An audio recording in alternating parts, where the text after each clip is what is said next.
Hello everyone. Teacher academy में आप लोग का स्वागत है। मैं हूं विकास राज और आप देख रहे हैं टीचर एकेडमी का यूट्यूब चैनल। अभी हम बात करने वाले हैं एसटीईटी रिजल्ट के बारे में। जैसा कि आप लोगों को दिख रहा है, पास अभ्यर्थियों को नौकरी पक्की है, यह आपकी खबर है। बहुत सारे न्यूज़ चैनल पे, पेपर में, अखबार वाले सबको पूरा एकदम सर्टिफाई कर दिया कि यस, नौकरी पक्की है। बिल्कुल सही, 100%। जिनका भी मेरिट लिस्ट में आया उनकी नौकरी पक्की है, एक दो को छोड़ के। अब देखते हैं कि कुछ लोग मेरिट लिस्ट में हैं, कुछ लोग नॉट इन मेरिट हैं। अब मेरिट में क्या है और नॉट इन मेरिट में क्या है, ये दोनों को समझिए।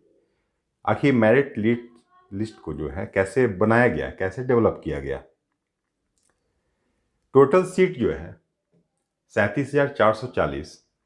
इस सीट को अगर एनालाइज करते हैं तो हम होता क्या है कि प्रत्येक सब्जेक्ट वाइज सीट कुछ आरक्षित होती है। यह आरक्षण की सीमा जो है 60% है, 60%। आप लोगों को पता होगा 50%, लेकिन ईडब्ल्यूएस को जो 10% दिया गया वो 50% से ही दिया गया। तो 60% सीट जो है वो आरक्षण कैटेगरी में चला गया, बाकी बच गया 40% सीट। 40% सीट में वो ईवर्ड हो गया, अनरिजर्व हो गया, जिसमें कोई भी मेरिट में आता है तो वो अपना स्थान बना सकता है। जैसे कोई कैटेगरी वाले भी हैं। कुछ लोग का डाउट था, मेरे पास कॉल आ रही थी, मैसेज भी आया कि सर मेरा बीसी में भरा हुआ था, ईवार्ड में दिखला रहा है। उससे बहुत बढ़िया बात, इससे बढ़िया क्या हो सकता है कि आपका रैंक ऊपर है, आपका मार्क्स जो ज़्यादा आया, इसके कारण आपको अपने कैटेगरी से हटा के अनरिजर्व में डाल दिया गया। जिस व्यक्ति का मार्क्स अगर ज़्यादा आता है तो फिर वो अनरिजर्व में चले जाते हैं। अनरिजर्व में सबसे जो कम मार्क्स वाले होते हैं, अगर उससे ज़्यादा मार्क्स आया तो जो कैटेगरी में है, जो किसी रिजर्वेशन कैटेगरी में है, तो उनको अनरिजर्व में रख दिया जाता है। इस प्रकार से अनरिजर्व में जो 40% की बात कर रहे हैं, उसमें जो कैटेगरी वाले थे उनका भी सबमिशन हो गया। अब जो लोग कुछ ईबीसी में थे, बीसी में थे, उनका भी यही हाल हुआ। तो सारे कैटेगरी को मिला के फिर हम लोग जानते हैं कि हमारे यहाँ अलग अलग आरक्षण का कैटेगरी है, और इस आरक्षण के कैटेगरी के अकॉर्डिंग ही हम लोग अलग अलग किसी भाग में जाते हैं। तो मैथमेटिक्स हो गया, साइंस हो गया, सोशल साइंस हो गया, कंप्यूटर हो गया। जैसा कि आप लोग को कल वीडियो में बताया भी गया था कि सोशल साइंस में और कंप्यूटर में सबसे ज़्यादा कैंडिडेट थे। सोशल साइंस में सबसे ज़्यादा थे, उसके बाद कंप्यूटर साइंस में थे। अब सोशल साइंस में ज़्यादा कैंडिडेट रहने के कारण उसमें कोई रिक्ति बची ही नहीं, टोटल का टोटल फिल हो गया। अब इसमें मेरिट में और नॉट इन मेरिट, ये दोनों में फ़र्क क्या है, इस चीज़ को समझने के लिए सबसे पहले क्वालिफाइड को समझिए। हमारे एसटीईटी का जो प्रोविज़न था, वह प्रोविज़न था क्या कि जो भी लोग 50% से ऊपर नंबर लाएंगे वो लोग क्वालिफाइड होंगे। आप क्वालिफिकेशन के लिए 50% का क्राइटेरिया रख दिए। आरक्षण जो वर्ग है, आरक्षित वर्ग के लिए 45%। अब इसके दरमियान जो भी व्यक्ति, चाहे कोई भी वर्ग का हो, अगर 50% से ज़्यादा नंबर लाता है, मान लेते हैं कि अगर 1 लाख विद्यार्थी, 5,000 सीट है और 1 लाख विद्यार्थी किसी में फॉर्म भरते हैं और 1 लाख में से 80,000 अगर 50% से ऊपर लाते हैं तो वो क्वालिफाइड ही गिने जाएंगे। तो सभी लोग जो 50% से एवब हैं वो क्वालिफाइड हैं, और उनको सर्टिफिकेट देना सरकार की मजबूरी है, ये प्रावधान है, क्योंकि इसमें आपने मिनिमम क्राइटेरिया बनाया है कि 50% होना चाहिए। यह कोई वैकेंसी जॉब वाली नहीं थी। एसटीईटी जो है, इसमें टीचर एलिजिबिलिटी टेस्ट है, यह आपकी एक दक्षता परीक्षा के तौर पे है। आपको दिखाया था कि पात्र है कि नहीं है, ये पात्रता परीक्षा है। जब आप पात्र हो जाते हैं तो उसके बाद फिर आपकी बहाली होती है इसलिए जो भी लोग इसमें फॉर्म फिलअप किए अब 50% से ऊपर नंबर लाए उन सभी को क्वालिफाइड माना जाएगा, और सरकार ने यही काम किया। अब इस चक्कर में हुआ क्या कि क्वालिफाइड लोग बहुत ज़्यादा हो गए। जब क्वालिफाइड लोग बहुत ज़्यादा हो गए, किसी किसी कैटेगरी में उसमें ज़्यादा लोग हो गए, किसी किसी कैटेगरी में कम लोग क्वालिफाइड हो गए, तो कैटेगरी वाइज फिर बाद में लिस्ट बनाया गया। यह लिस्ट बाद में बनानी चाहिए थी, अभी नहीं बनानी चाहिए थी। फिर भी सरकार ने इस तरह से एक अपना स्टेप उठाया कि उन्होंने एक मेरिट लिस्ट बनाया। अब मेरिट लिस्ट में उन्होंने अलग अलग आरक्षण कैटेगरी में फिर क्वालिफाइड लोगों को सबमिट किया। अब अलग अलग क्वालिफाइड लोगों को जब सबमिट किया तो उसमें किसी किसी कैटेगरी में पूरे क्वालिफाइड लोग सबमिट हो गए, फिर भी सीट बच गई। यही कारण है कि आपको जो यहाँ दिखेगा कि इसमें खाली रह गई सीट, 9वीं और 10वीं के लिए खाली रह गई। मतलब इतने लोग सफल हुए और इतने खाली रह गए। ये सफल वाले लोग जो हैं ये वो नहीं है जो कि क्वालिफाइड हैं, इनको मेरिट में स्थान दिया गया उसको बताया गया है, क्वालिफाइड को नहीं बताया गया। अब इस चक्कर में हुआ क्या कि बहुत सारी सीट खाली रह गई कैटेगरी के अकॉर्डिंग। कुछ कैटेगरी में ज़्यादा कैंडिडेट लोग क्वालिफाइड हो गए। अब उसमें जो लोग क्वालिफाइड हैं उनको भी नॉट इन मेरिट कर दिया गया, उनको भी मेरिट लिस्ट में स्थान नहीं मिला। अब इसमें कुछ समस्या आ रही है। मेरे पास तरह तरह के मैसेज आए, उनको देखा, कुछ व्हाट्सएप पे आए, कुछ बात किए। उसमें एक चीज़ मुझे थोड़ा सा गड़बड़ी नज़र आई। ये गड़बड़ी क्या है? STAT में एक गड़बड़ झाला हो गया।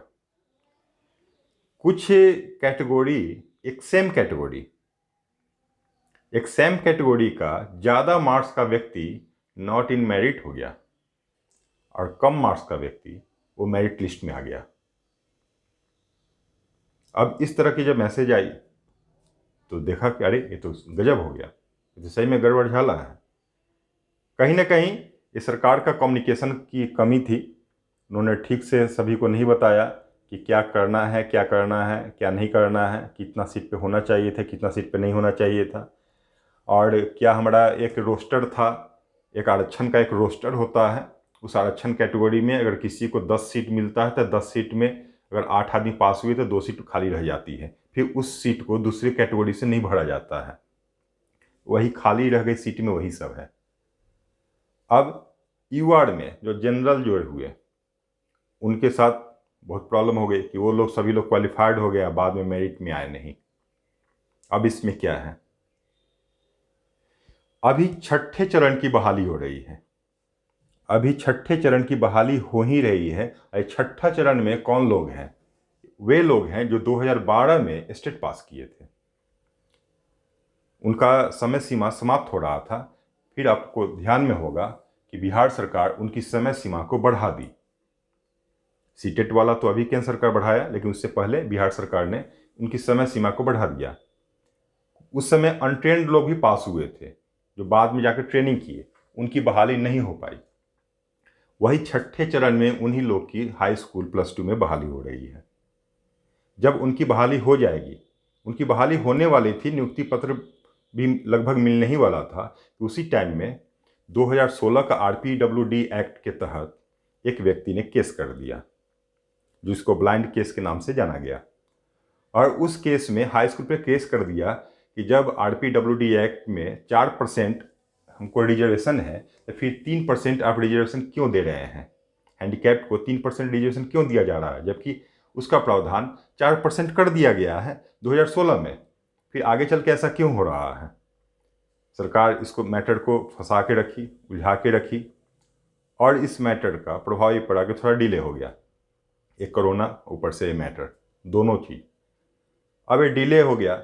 अब उनका हो गया कि चलो 4% हम दिए, सरकार बाद में मान गई कि हम 4% दिए, आरक्षण दिए, तो अब उनकी बहाली हो रही है। तो छठे चरण में उन्हीं लोग की बहाली हो रही है। ये हाई स्कूल +2 पर मूल रूप से केस था जिसका प्रभाव 1 to 5 और 6 to 8 दोनों पर पड़ा। अब छठे चरण में जो लोग एप्लीकेशन दे चुके हैं, जो लोग एप्लीकेंट हैं, उनकी बहाली हो रही है। छठे चरण के बाद सातवें चरण में जो आप लोग एसटीईटी पास किए हैं, आप लोग की बहाली होगी। अब आप लोग की जो बहाली होगी तो फिर इसमें एक कंडीशन जो है कि जो लोग मेरिट में हैं उनकी बहाली तो हो जाएगी, फिर जिनका क्वालिफाइड होते हुए भी मेरिट में नहीं है उनका क्या होगा? उसका जवाब है, पहला सिंपल सी बात, कुछ न कुछ गड़बड़ झाला है, इसमें थोड़ी सी त्रुटि है। इसको हम कभी भी नहीं बोल सकते हैं कि हाँ पूर्ण रूप से एकदम प्योर है, प्योर नहीं है, थोड़ी त्रुटि है।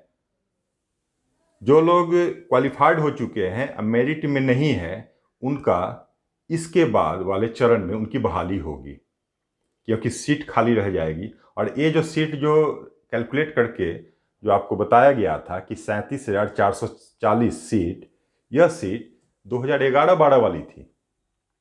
तो इसमें नई सीट जो है आपकी बढ़ जाएगी। आप लोग को पता है कि प्रत्येक पंचायत में एक हाई स्कूल, एक +2 स्कूल की स्थापना करना है और उसमें वैकेंसी है।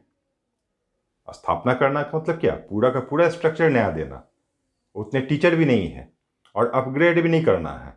मिडिल स्कूल से किसी को अपग्रेड करके हाई स्कूल में भी नहीं लाना है। तो उस केस में एसटीईटी जो लोग पास हुए हैं, जो लोग क्वालिफाइड हैं, अगर इस बार मेरिट में नहीं आए हैं तो उनका लाइफ टाइम अचीवमेंट है, वो अगली बार उनको मेरिट में डाल दिया जाएगा और वो लोग प्रायोरिटी के तौर पर, सीनियरिटी के तौर पर उनकी बहाली हाई स्कूल और +2 में हो जाएगी।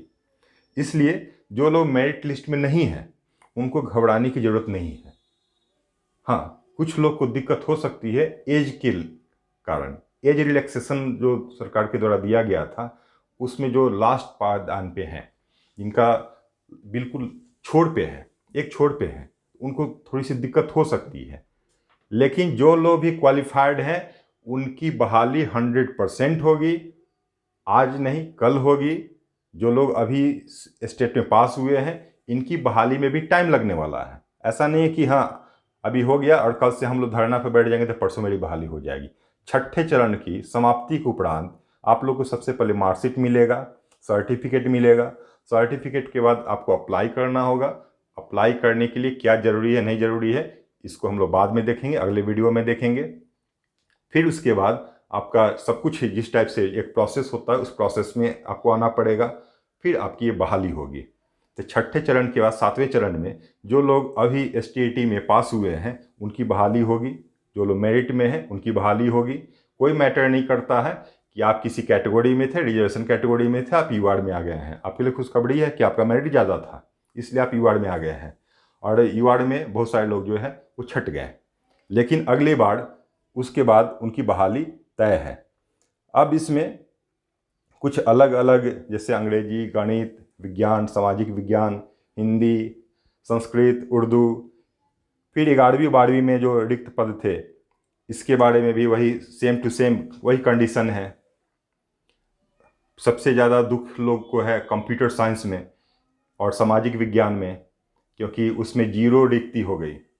रिक्ति प्राणी शास्त्र में भी ऐसे 0 रिक्ति हुई, लेकिन कंप्यूटर साइंस और सामाजिक विज्ञान का मेरे पास सबसे ज़्यादा कॉल आया, मैसेज आया। तो इसमें सीट बहुत कम है और आदमी बहुत ज़्यादा थे, तो ज़्यादा लोग क्वालिफाइड हैं। अब इसका सामंजस्य करना, इन लोग को अपॉइंट करना थोड़ा सा मुश्किल है। जिनका बढ़िया मार्क्स है वो लोग होपफुल रहें कि इस बार नहीं तो अगली बार हमारी बहाली होगी। आपका ये मेरिट लिस्ट में आना तय है, इस बार नहीं तो अगली बार। आपका जो क्वालिफाइड होना लिखाया हुआ है ये लाइफ टाइम के लिए है, इसलिए आप लोग धैर्य बना के रखें। हाँ, कुछ समस्या है, उस समस्या को हम आप लोग के सामने अभी नहीं बोल सकते हैं। कुछ समस्या है जो व्यक्तिगत है, सबको नहीं बताया जा सकता है, नहीं तो फिर चूँकि सरकारी कर्मचारी होते हुए मुझे पे आ जाएगा कि हाँ आप ये प्रॉब्लम करवा रहे थे। कुछ समस्याएं हैं एसटीईटी में, देखते हैं आगे क्या होता है। फिर अगले वीडियो में हम लोग मिलते हैं और देखेंगे कि एसटीईटी की बहाली क्या कैसे होगी, और जो लोग मेरिट लिस्ट में हैं उनको क्या करना चाहिए, जो लोग मेरिट लिस्ट में नहीं हैं उनको भी क्या करना चाहिए। अगले वीडियो का इंतजार कीजिए। तब तक के लिए जय हिंद, जय भारत।